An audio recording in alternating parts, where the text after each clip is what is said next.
नमस्कार दोस्तों, स्वागत है आपका द ग्राउंड रिपोर्ट में। मैं हूं समीर आत्मज मिश्र। केंद्र में एनडीए की सरकार बने, प्रधानमंत्री नरेंद्र मोदी के नेतृत्व में जो गठबंधन सरकार बनी है, अभी 1 महीना नहीं हुआ है और वास्तव में पहली बार गठबंधन सरकार बनी है। चूंकि 2 बार भी एनडीए की ही सरकार थी, लेकिन भारतीय जनता पार्टी के पास पूर्ण बहुमत था, तो उस पूर्ण बहुमत की वजह से वो गठबंधन वाला दबाव प्रधानमंत्री नरेंद्र मोदी के ऊपर नहीं था। लेकिन इस बार सरकार बनने के साथ ही वो दबाव दिखाई पड़ रहा है, न सिर्फ पार्टी के भीतर और न सिर्फ गठबंधन के सहयोगियों का, जिनकी बैसाखी पर सरकार टिकी है, बल्कि गठबंधन के दूसरे सहयोगी अब एनडीए से दूर भागने की कोशिश में लगे हैं। ताजा तरीन उदाहरण ये है कि छगन भुजबल, जो महाराष्ट्र में एनसीपी अजीत पवार गुट के नेता हैं, उन्होंने कल एनसीपी के जो नेशनलिस्ट कांग्रेस पार्टी के जो वरिष्ठ नेता शरद पवार हैं, वास्तव में पार्टी उन्हीं की थी, लेकिन अजीत पवार और छगन भुजबल और दूसरे नेताओं ने अलग होकर के अपनी पार्टी बना ली और उनको ओरिजिनल पार्टी का सिंबल भी मिल गया और एनसीपी वाली पार्टी अब शरद पवार गुट कही जाती है। तो खैर, शरद पवार के साथ उन्होंने मुलाकात की और शरद पवार से मुलाकात के 1 दिन पहले यही छगन भुजबल उनको बहुत उल्टा सीधा कह रहे थे।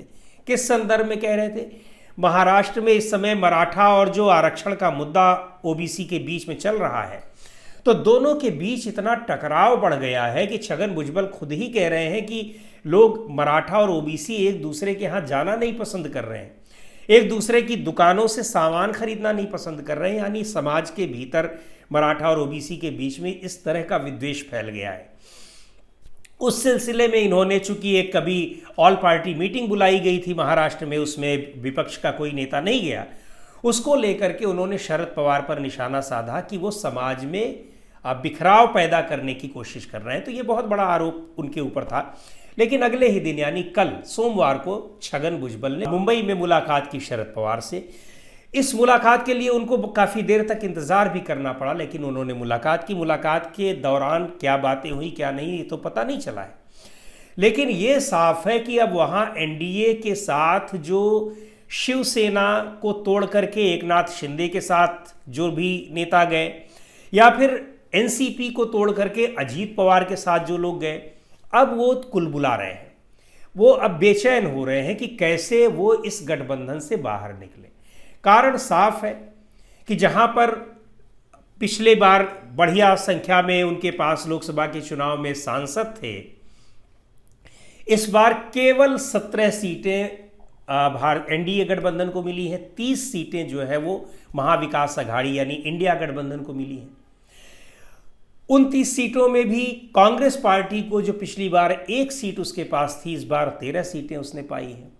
उसके पक्ष में एक पूरा का पूरा माहौल बना हुआ था लोकसभा चुनाव में भी और अभी भी बना हुआ है। अभी भी इसलिए बना हुआ है कि अभी एक ताज़ा तरीन एक सर्वेक्षण आया है, प्री पोल सर्वे आया है, और वो एक सर्वेक्षण जो है वो काफ़ी उसको तवज्जो दी जाती है महाराष्ट्र के विशेष संदर्भ में। वहाँ के बारे में कई बार वो बहुत ही एक्यूरेट सर्वे कर चुका है।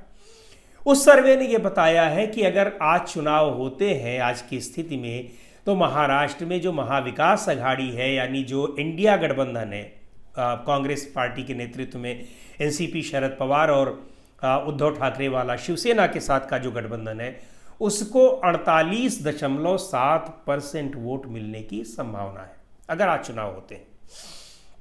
एनडीए के लिए वो कह रहा है कि उसको महज 33.1% वोट ही मिलेंगे। तो वोट का ये लगभग 15% का जो मार्जिन है, ये एक लैंडस्लाइड विक्ट्री की ओर ले जा रहा है इंडिया गठबंधन को। ये दिखा रहा है कि एक तरफा उसकी जीत हो जाएगी अगर आज की डेट में वहाँ चुनाव होते हैं। और दूसरी बात यह है कि नेताओं को भी भली भांति पता रहता है कि माहौल क्या है, किस तरफ जा रहा है, उनकी स्थिति क्या है, उनकी पार्टी की स्थिति क्या है, उनके गठबंधन की स्थिति क्या है।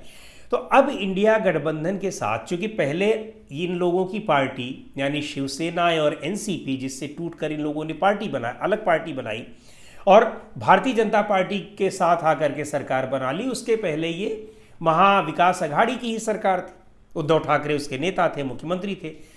तो इन्होंने पार्टी में तोड़फोड़ की और आकर के बीजेपी के साथ चले गए। लोकसभा में उसका ज़बरदस्त नुकसान हुआ। न सिर्फ इन लोगों को हुआ, खुद बीजेपी को भी हुआ, और सबसे ज़्यादा बीजेपी को ही हुआ। बीजेपी के खिलाफ ही वहाँ पर एक पूरा माहौल बना कि ये सरकार बनाने के लिए कुछ भी कर सकते हैं और जो चुनी हुई सरकारें हैं उनको तोड़ सकते हैं।